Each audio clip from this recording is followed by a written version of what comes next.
So hello friends, welcome to அனி tech. இது நம்மளோட 2வது வீடியோ நினைக்கிறேன். ஸோ ஏதாச்சும் புதுசாக செய்வோம்னு நினச்சா அது இல்லை. ஆனால் ஆல்ரெடி இந்த கான்ட்ரவர்சி நிறைய ஆப்பிள் சம்மந்தமாக போயிட்டுருக்கு. சரி, நம்ம அடுத்த வீடியோவில் ஆப்பிள் சம்மந்தமாக போடும் தான் நினச்சேன். ஆனால் பர்டிகுலராக அது ஆப்பிள் பற்றி தாக்க போகிற வீடியோவே கிடையாது. அதுக்கு முன்னாடி ஃபஸ்ட்டு ஆப்பிளில் எல்லாருக்கும் தெரியும் ஆம் ப்ராசர் யூஸ் பண்ணுறாங்கன்னு தெரியும். ஆம் ப்ராசர் எதுக்கு யூஸ் பண்ணுறாங்க, ஆப்பிளில் மட்டும் ஆம் ப்ராசர் யூஸ் பண்ணுறாங்க, இந்த பிசி அண்ட் லேப்டாப்ஸ் தவிர மற்ற பிசியில் ஏன் x86 ப்ராசஸரை யூஸ் பண்ணுறாங்க, இதெல்லாம் நம்ம தெரிஞ்சுக்கலாம் இந்த வீடியோவில். ஸோ சப்ஸ்கிரைப் பண்ணாங்க மறக்காம சப்ஸ்கிரைப் பண்ணிட்டு இந்த வீடியோ பாருங்கள். இந்தமாரி புது நம்ம டெக்னாலஜியை கற்றுக்கணும்னா நிச்சயமாக கமெண்ட் செக்ஷனில் கமெண்ட் பண்ணுங்கள். ஸோ ஆம் ப்ராசஸருக்கும் x86 ப்ராசஸருக்கும் என்ன டிஃப்ரென்ஸ்னால், இதில் வந்து ரிஸ்க் யூஸ் பண்ணுறாங்க, இதில் CICSK யூஸ் பண்ணுறாங்க. ரிஸ்க்னா reduce instruction set computer, complex instruction set computer. இது காம்ப்ளெக்ஸான விஷயம் ப்ராசஸரில். ஸோ நான் இதை சொல்லிடுறேன். ஃபஸ்ட்டு இது ரெண்டுத்துக்கு என்ன டிஃப்ரென்ஸ்னால், ரிஸ்க்குக்கும் இந்த x86 ப்ராசஸரில் யூஸ் பண்ணுற இன்ஸ்ட்ரக்ஷன் செட்டுக்கு என்ன டிஃப்ரென்ஸ்னால், ஒரு ஆர்கிடெக்சர் இருக்குதுன்னு வச்சுப்போம். இப்போ ஒரு ஆர்கிடெக்சரில் இந்த ஆம் ப்ராசஸரில் யூஸ் பண்ணுற ஒரு 24 கோர் ப்ராசஸரில் யூஸ் பண்ணுறாங்கன்னா அது இந்த 12லேயே பண்ணிடலாம். 12 கோர்லேயே நம்ம வந்து x86 ப்ராசஸரில் யூஸ் பண்ணிடலாம்.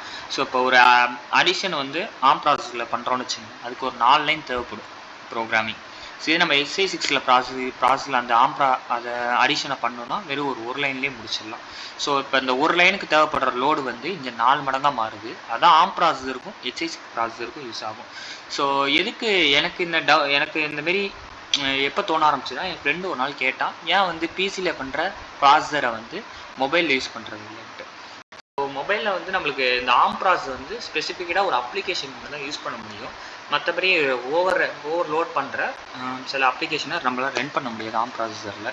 ஆனால் இந்தமாரி இப்போ ஒரு விஷயத்துக்கு எடுத்துக்கூடிய ஒரு லைனே எடுத்துக்கூடிய இந்த 4 லைன் எடுத்துக்குது. ஸோ அப்படின்னா பவர் கன்சப்ஷன் அதிகரிக்கும். இந்தமாரி நிறையா விஷயம் அதிகரிக்கும். பவர் கன்சப்ஷன் நம்மளுக்கு வந்து ஆம் ப்ராசஸரில் மொபைலில் பண்ண முடியாது. ஸோ அதனால தான் மொபைலில் மோஸ்ட்லி வந்து ஸ்னாப் ட்ராகனாக இருக்கணும், குவால்காமாக இருக்கட்டும், எல்லாரும் ஆம் ப்ராசஸரை யூஸ் பண்ணுறாங்க. நம்ம அதே x86 ப்ராசஸருக்கு வந்தோம்னா இங்கே வந்து பிசியில் வந்து SMPS இருக்குது, பவர் கன்சப்ஷன் இஷ்டத்துக்கு எடுத்துக்கலாம். ஸோ அதனால x86 ப்ராசஸரை யூஸ் பண்ணுறாங்க. இப்போ இது ரெண்டுத்துக்கு டிஃப்ரென்ஸ் தெரிஞ்சிருக்குன்னு நினைக்கிறேன். ஏன் வந்து ஆப்பிள் வந்து அவங்களோட ஓன் சிப்பை வந்து பில்ட் பண்ணுறாங்க அப்படிங்கிறத தெரிஞ்சுக்கலாம். ஆனால் இப்போ இன்டெல் வந்து அவங்களோட ஒரு கம்ப்யூட்டர் பிசி அவங்களே பில்ட் பண்ணலாமே, ஐ மீன் லேப்டாப் பில்ட் பண்ணலாம், ஏன் பில்ட் பண்ணலை? ஆப்பிள் வந்து ஓன் ப்ராசஸரையும் பில்ட் பண்ணுறாங்க, அதே நேரத்தில் வந்து லேப்டாப்ஸையும் பில்ட் பண்ணுறாங்க. ஸோ இதுதான் வந்து நம்ம B2Bன்னு சொல்லுவோம், B2Cன்னு சொல்லுவோம். B2Bனா பிஸ்னஸ் டு பிஸ்னஸ், B2Cனா பிஸ்னஸ் டு கஸ்டமர்ஸ், இந்த கன்சியூமர்ஸ், ஐ மீன் எது வேணா வச்சுக்கலாம்.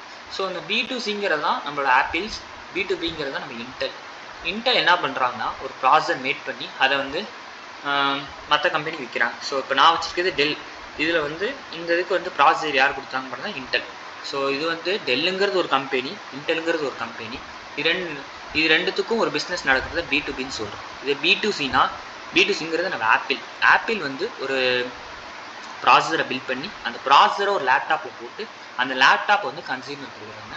இதை B2Cன்னு சொல்கிறோம். B2Bக்கு லாபம் இருக்குன்னு கேட்டிங்கன்னா இருக்கும். கம்பேர்ட் டு B2Cக்கு வந்து இருக்கிற லாபத்தை வந்து B2Bயால் எடுக்க முடியாது. ஸோ அதனால தான் இன்டெல் பல இடத்துல ட்ரை பண்ணாங்க. இன்டெல் மட்டும் இல்லை, பல ப்ராசஸர் கம்பெனி ஓன் லேப்டாப்ஸை பில்ட் பண்ண ட்ரை பண்ணாங்க. அது நடக்கலை. நடந்தாலுமே அது பெரிய இதில் போணுச்சு. ஸோ அதுதான் இந்த ஆப்பிள் ரொம்ப நாளாக அரைச்ச மாவு அரைக்கிறாங்கன்னு சொல்லலாம். எல்லாருக்கும் தெரிஞ்ச விஷயந்தான். M3 Pro, M3 Max. So நம்ம ஊரில் ஒரு இது இருக்குது. எப்படின்னா, ஒரு பணக்காரன் ஒரு ஐஃபோன் வாங்கிட்டான். அவன் ஏன் வாங்குறான்னா, ஒரு பணம் வந்தோடனே டப்புன்னு ஒரு ஃபேன்சியாக ஒரு விஷயம் வாங்கணும்னு தோணும். அப்படி டெக்னாலஜிக்கு ஃபேன்சியான வர இடத்துல வந்து ஆப்பிள் வந்து நிறையா மார்க்கெட்டிங் பண்ணியிருக்காங்கன்னு சொல்லலாம். உதாரணத்துக்கு அவங்க எப்படி ஒரு பண்ணுறாங்கன்னா, இப்போ இதுக்கு முன்னாடி உள்ள ப்ராசஸ்லாம் வந்து 5 நானோமீட்டர் டெக்னாலஜி யூஸ் பண்ணிட்டு இருந்தாங்க. இந்த டெக்னாலஜி அவங்க தான் செய்கிறாங்கன்னு பார்த்தா அது இல்லை, அது வந்து வேறு கம்பெனி செய்கிறாங்க, அவங்கள்ட்ட கொடுத்தா அதை செய்கிறாங்க. இப்போ வந்து இந்த ஆர்கிடெக்சரில் 3 நானோமீட்டர் டெக்னாலஜி மட்டும் தான் யூஸ் பண்ணாங்க. மற்றபடி பார்த்தா உள்ள பாக்கி எல்லாமே வந்து ஒரே விஷயந்தான். அது ரொம்பலாம் மாற்றலை, லைட்டாக வந்து மாற்றிருக்காங்க, அவ்வளோதான். ஸோ லைட்டாக பட்டிட்டிங் பார்க்குறதும்பாங்களே, அது மட்டும் தான் பார்த்து சொல்கிறாங்க. ஸோ இதுமாரி ஆப்பிளில் எந்த மாரி மாற்றிருக்காங்கன்னு தனியாக வீடியோ சொன்னாலும் நம்ம போடலாம். சொல்லுங்கள், கமெண்ட் செக்ஷனில் கமெண்ட் பண்ணுங்கள்.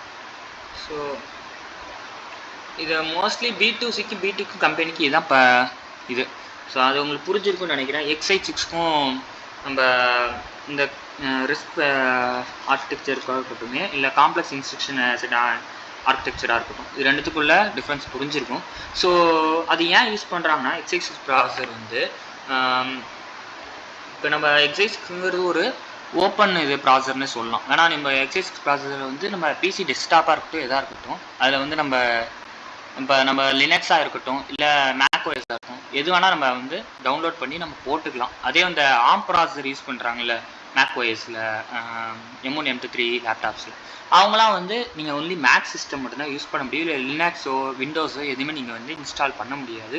ஸோ ஸ்பெசிஃபிக்காக ஒரு விஷயத்தை நீங்கள் பண்ண போகிறீங்கன்னா அதுக்கு நீங்கள் ஆர்ம் ப்ராசஸ் சூஸ் பண்ணலாம். வேணா இப்போ என்ன பண்ணுறாங்கன்னு சொல்கிறேன், லேப்டாப்ஸ் வந்து ஆப்பிள் வந்து ப்ரொடியூஸ் பண்ணும்போது மோஸ்ட்லி ப்ராசஸரில் கை வைக்காமல் அந்த லேப்டாப் ஸ்க்ரீன்லேயோ இல்லை வந்து அந்த கீபோர்ட்ஸ்லேயோ ஒரு ஃபேன்சியான விஷயத்தை போட்டு இந்த எட்ஜை மாற்றிருக்கோம், க்ரீன் எக்கோ சிஸ்டமாக மாற்றிருக்கோம், அந்தமாரி பில்டப் பண்ணி வித்துடுறாங்க. ஆக்சுவலாக உண்மை அதுதான். இப்போ கொஞ்சம் கொஞ்சமாக மாறி இருக்காங்க. அதாவது எப்பயோ கொண்டு வந்த ஒரு ப்ராசஸரில் உள்ள மேட்டர்லாம் இப்போ கொஞ்சம் கொஞ்சமாக ஆப்பிள்ஸில் வந்து உள்ளார கொண்டு வர வந்துருக்காங்க.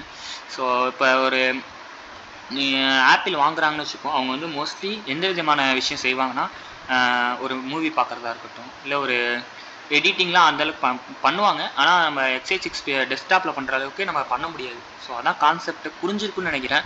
புரியலாம் இந்தமாரி இன்னும் டெரைவாக ஒரு விஷயத்த ப்ராசஸரை பற்றி வீடியோன்னா கமெண்ட் செக்ஷனில் கமெண்ட் பண்ணுங்கள். மறக்காமல் லைக் பண்ணிட்டு அடுத்த வீடியோவில் பார்ப்போம். பை.